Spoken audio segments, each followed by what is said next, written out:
This week, development in Harrisonburg, constructing a bigger future. And tempers flare on JMU's campus during a clash between members from United Campuses Against Nuclear War and Students for America in a confrontation reminiscent of the 60s.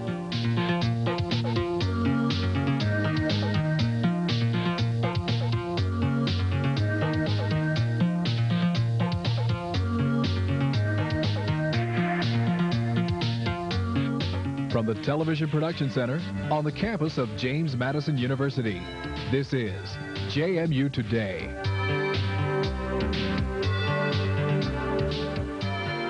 Hello and welcome to JMU Today. I'm Gay Taylor. And I'm Richard Berry. Thank you for joining us. Virginia highways are a little less protected lately. This might please some drivers, but it raises concerns among Virginia State Police.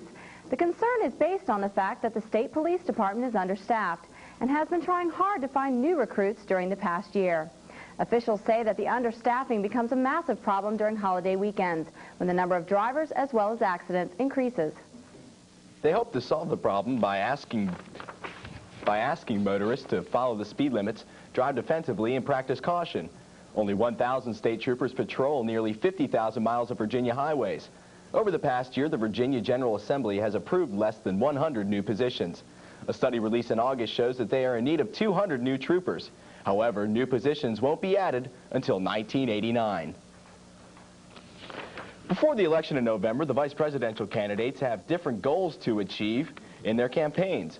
Republican nominee Dan Quayle is attempting to establish himself as a credible candidate. Critics of Quayle question his experience. Quayle has emerged as a conservative on arms control and labor issues. Democratic nominee Lloyd Benson is displaying a united front with Michael Dukakis. A moderate Democrat, Benson differs with Dukakis on a wide range of issues, including aid to the Contras. Benson prefers to emphasize issues where he and Dukakis agree, such as trade policies and the federal deficit. Here's what some JMU students had to say about the candidates. Well, Benson and Dukakis seem to be on opposite sides on a lot of issues. I would have to go with Mr. Quayle, just because of his background versus Mr. Benson's background.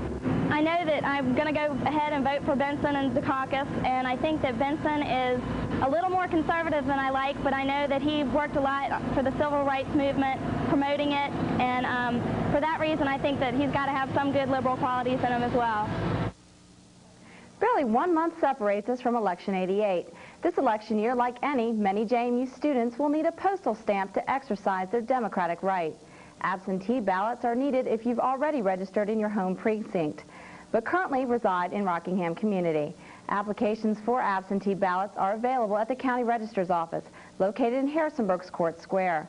Applications, however, do need to be mailed out to your home voting precinct by October the 20th. The city of Harrisonburg is growing at a faster pace than ever before. Field producer Tracy Neal has this report. It's a scene that's become familiar to Harrisonburg residents. Large, noisy machines plowing through a small town and transforming it into the valley's fastest growing city.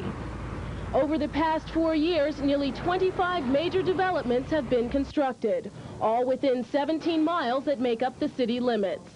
One city official says growth is expected and welcomed. And development in Harrisonburg has been going on for at least the last 30 years, maybe longer. It's really the nature of a healthy community to continuously see remodelings and development of new items, new structures, widening of streets, and the need for new public facilities. But expansions for some mean reductions for others. First on the city's agenda is the widening of High Street on Route 42. Now 2 lanes, 42 is scheduled to become a 4-lane truck route by the spring 1989. Construction here in the valley isn't limited to non-developed land. Nearly 100 homeowners on Route 42 have been forced to give up their property in the name of progress. The expansion means that the state and city are buying portions of nearly 100 residents' land and designating it state property. The concern would be obvious that homeowners do not want to sell to the state for such projects. But I haven't any way to refer to any strong objections because we have not received them in City Hall.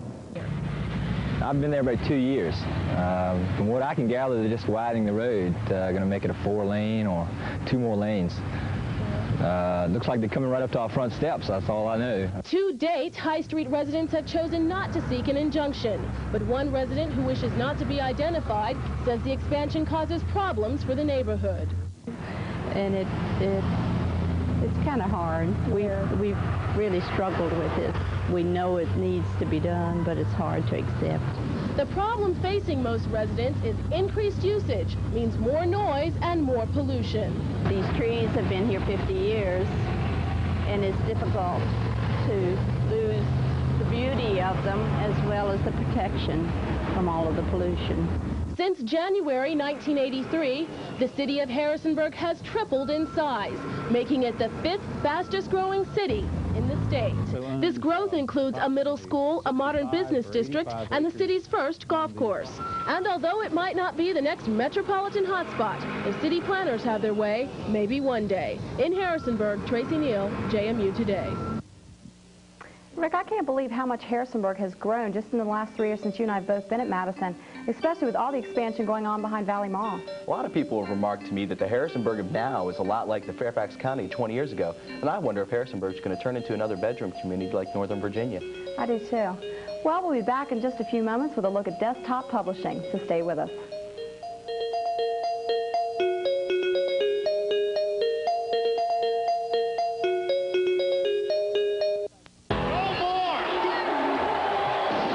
Make you a principal. No more selling drugs on this campus. What? No more gang intimidation.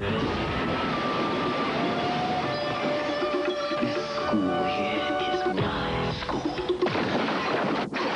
Judge Bell! You are on your own.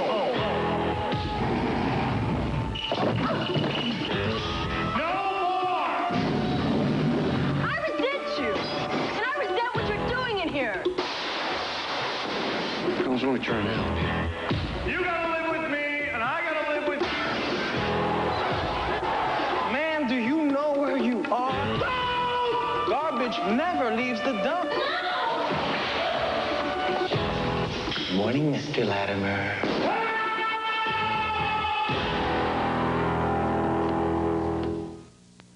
It's a new season, and Channel 8 is coming at you.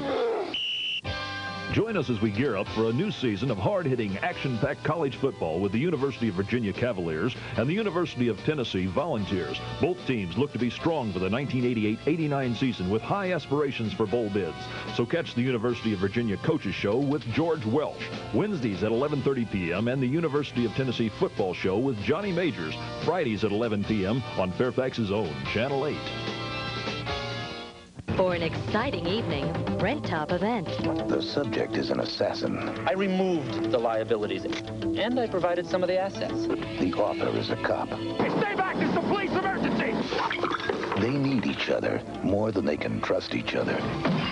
If they can survive to write the last chapter, they might have a bestseller. Needs an ending. Top event is a phone call away, 263-1988. To exercise or not to exercise? That is the question that field producer Tracy Doherty tries to answer in her report on the pros and cons of working out. Swept the country beginning in 1980 has brought with it an increased knowledge of health and fitness. Exercising has become a habit among most students at James Madison University. An increasing number have been using the on- and off-campus facilities for the past 5 years. Areas such as the weight room are frequently crowded, as is attendance at aerobics and participation in racquetball and tennis. Fitness at JMU has occurred for many reasons, mainly because college students are aware of their bodies and are interested in how they appear in social situations. Also, exercising allows for more social activity outside the normal party situation. But the bottom line is that students have a genuine concern for better health because there is no time to be sick. Jean Dalton, Associate Professor of Physical Education and Exercise Physiology at James Madison University, talks about the benefits of exercising. I think beginning any exercise program will help you not only physiologically but also psychologically. If you're working with a program and staying with it, you're helping to develop self-discipline, you're feeling better about yourself, improving your self-esteem, your self-concept. Generally, you feel like you've done a good job if you've stuck with it and can see the goals you're trying to achieve. When starting an exercise program, it is important to talk to people who can explain the healthiest and most beneficial exercises available. Strength and conditioning coach for all JMU varsity sports, Carrie McClure, warns. Right, you're better off not doing exercise if you're not doing it correctly. Fitness can be dangerous.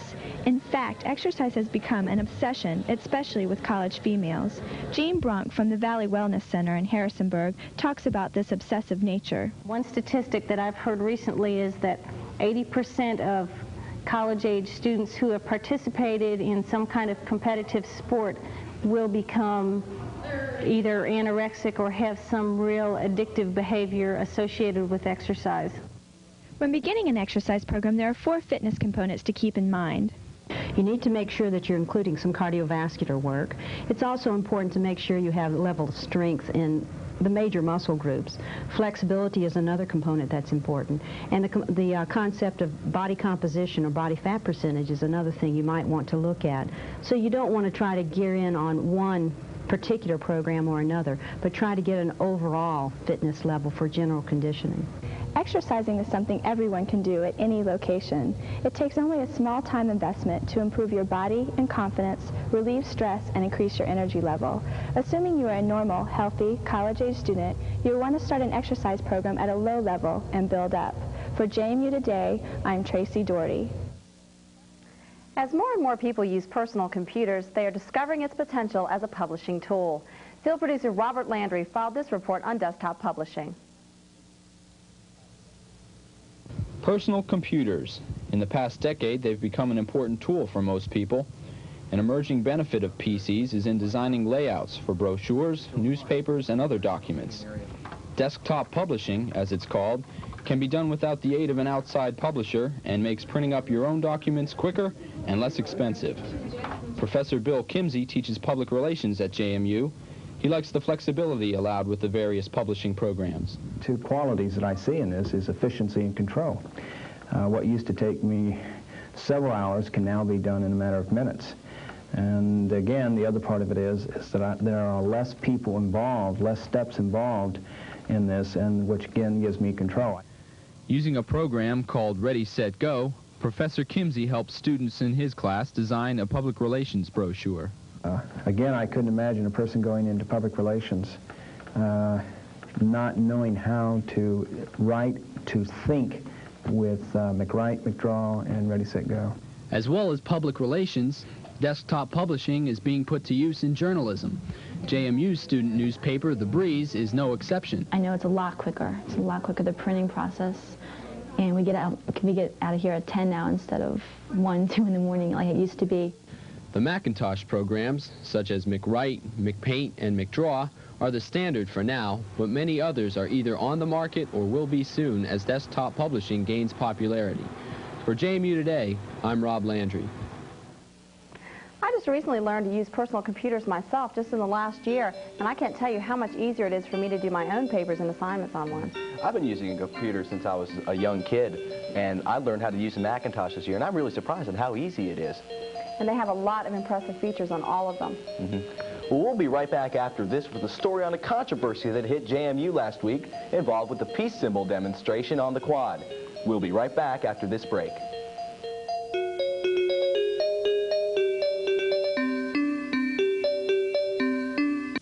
Channel 8 has discovered a major breakthrough in science. We have found a way to make physics fascinating. Channel 8 and Mind Extension University start class with the Mechanical Universe on September 13th.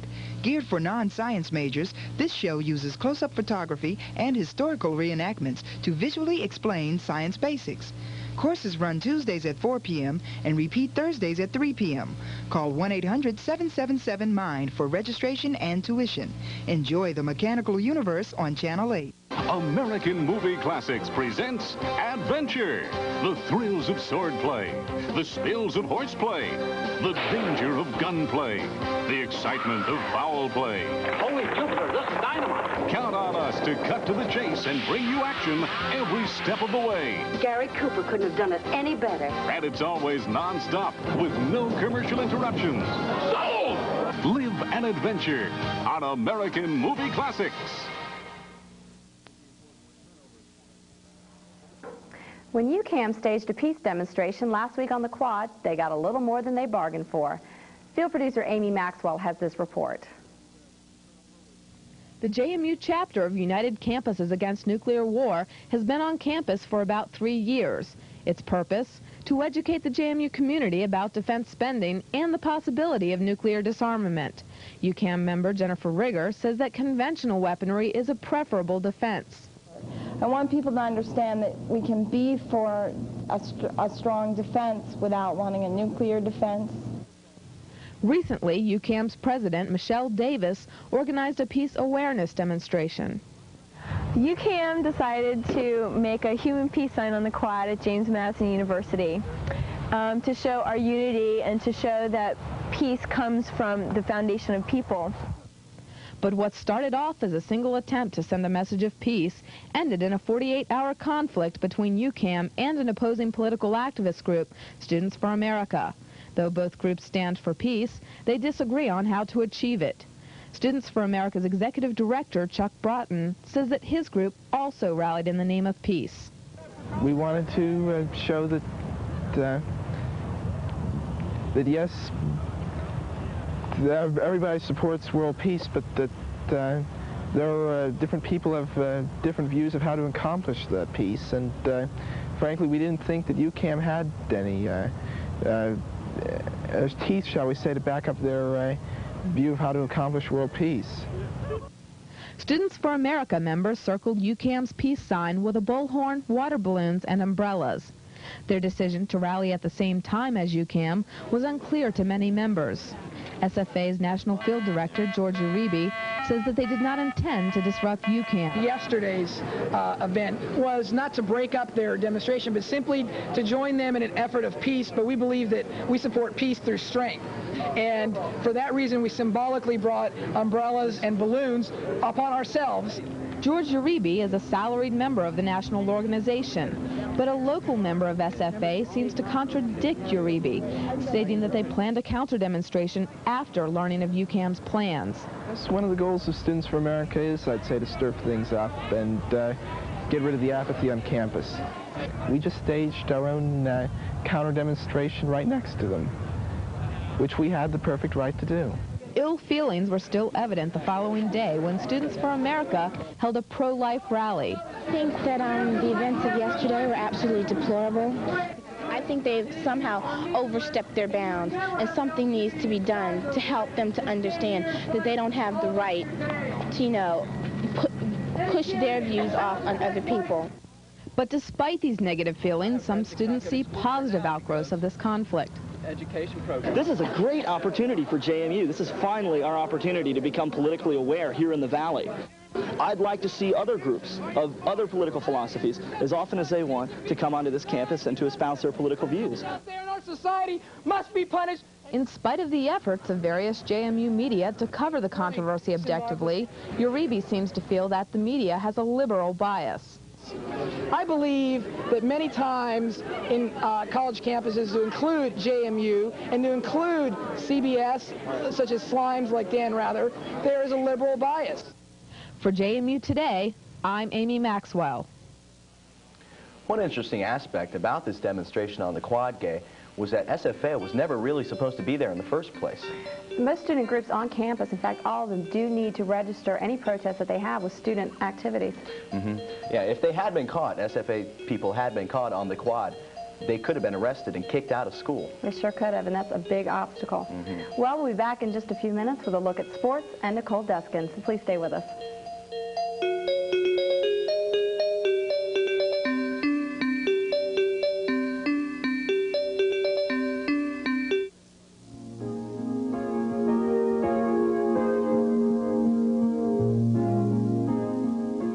Hello, I'm Steve Smith, and welcome to Alumni Update. A fairly new but vital part of fundraising for JMU is plan support.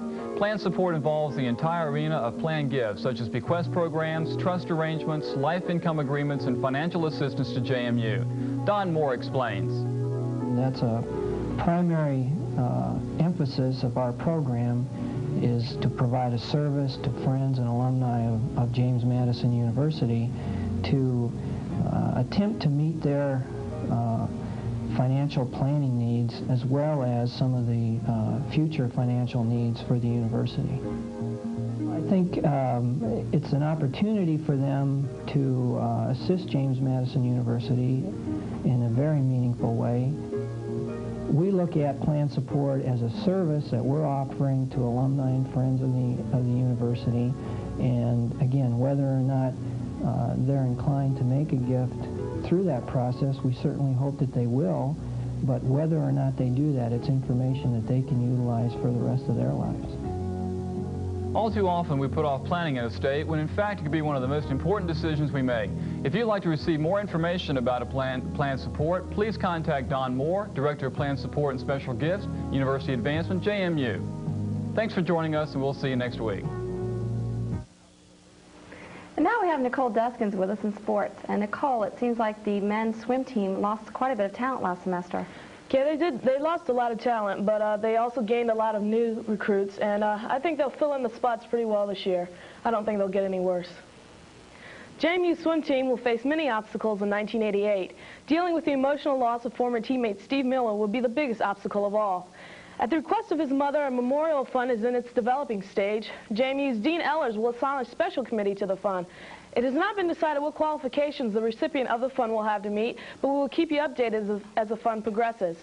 Other obstacles the JMU team will face is the loss of 6 seniors who are considered to be the best swimmers in the history of the program. The youth and lack of experience may be another challenge the Dukes will have to tackle, but JMU coach Arnold expects the young talent to have an immediate positive effect on the team. The JMU cheerleaders were out there again. They have been out all season cheering the players to victory and pumping up the fans. The start of yet another fall football game at JMU. The crowd anxiously awaits for play to begin. For the JMU cheerleaders, their work has already begun. Since summer, the cheerleaders have been working on strength, endurance, and acrobatic skills, all important contributors to the Duke's success as a cheerleading squad. They have become focused and determined to perfect and master the stunts and skills that separate nationally recognized squads from those who merely shake pom-poms. Gone are the days when the cheerleaders' only responsibility was to perform, chants, and be cute. They are replaced with strong-bodied athletes now, whose daring, acrobatic skills and enthusiasm causes audiences to join in their effort to inspire the teams they support. Many people don't realize the commitment the cheerleaders make to their sport. They have a tough practice schedule that encompasses a lot of time and a variety of skill. Tracy Gibbons, JMU cheerleading co-captain, explains. Practice 5 days a week for approximately 2 hours, hour and a half, 2 hour practice. And we also have programs for us to be lifting weights to be able to do the stunts. The stunts can be as basic as coordinating arm movements between squad members during a cheer, or in this case after a touchdown, but they can get very difficult as strength and cooperation between partners is tested. Coach Bob Palvix thinks the cheerleaders should be athletic, but should remember that their main goal is to generate excitement. Hoping to offer direction to the Dukes, the former JMU cheerleader took the reins as head coach. One of my interests in wanting to coach here was that I saw the high degree of talent, and I felt like that a lot of the talent was being wasted as a performance as opposed to trying to do what cheerleaders are supposed to do, and that's to get the crowd involved with what's going on the floor or on the field, either one. In addition to generating excitement, the Dukes are nationally recognized for their superior talent. They won the Division I AA National Championship competition 2 years ago in San Diego, and last year were selected as one of the top squads in the country. Under Palvic's direction and the squad's dedication, the JMU cheerleaders hope to walk the line straight to another national championship. Tracy Jones, JMU Today Sports. Again, Richard, that's all I have in sports today. Nicole, I don't think a lot of people realize how much hard work goes into being a JMU cheerleader. It does. It takes a lot of hard work. They practice at least 2 to 3 hours a day, but it does pay off. They do have a lot of national and state championships under their belt. That's great. Bruce Hornsby and the Range visited JMU last week, and producer Karen Yetzi had the chance to talk to the drummer about the band and his personal accomplishments. Hometown to Bruce Hornsby is Williamsburg, Virginia. His drummer, John Mullo, shares his home state as a man from McLean who graduated from Langley High School. John met Bruce while attending the University of Miami. Since then, they have worked together to build a mutual respect and friendship. John has been performing with Bruce for 10 years now and says he has fulfilled his dream of being a musician. That has always been kind of a goal, to play in a really good band, make records with that band, and tour as a band. Yeah, that was a goal, definitely. So I'm very satisfied with it. And it may be an end in itself, but for right now, yes, I'm very satisfied with it. Of course, I want to keep improving, but I'm satisfied with the situation. Bruce is a great guy to work with, and the band is always striving to improve. Everybody has that attitude, so it's a great working situation. We try to make it different from show to show. We'll play different songs, we'll maybe try a different order. We may throw the set list right out the window, and Bruce will just call them from the piano. We'll scramble around stage, get it together, and go. So it's not like, okay, an hour, 15-minute, bang, encore, bang, thank you very much, gone. We may play for as long as 3 hours.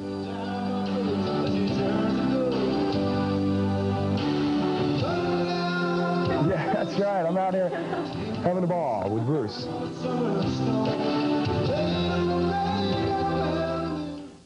That about wraps it up for today's show, Rick.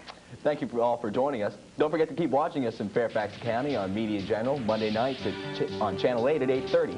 And also here in Harrisonburg, Wednesdays live at 3 o'clock and then again at 8 o'clock on Channel 8. We hope you have a good week. So long.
These companies have provided their support to JMU Today. Pacific Data Images, specializing in animated graphics.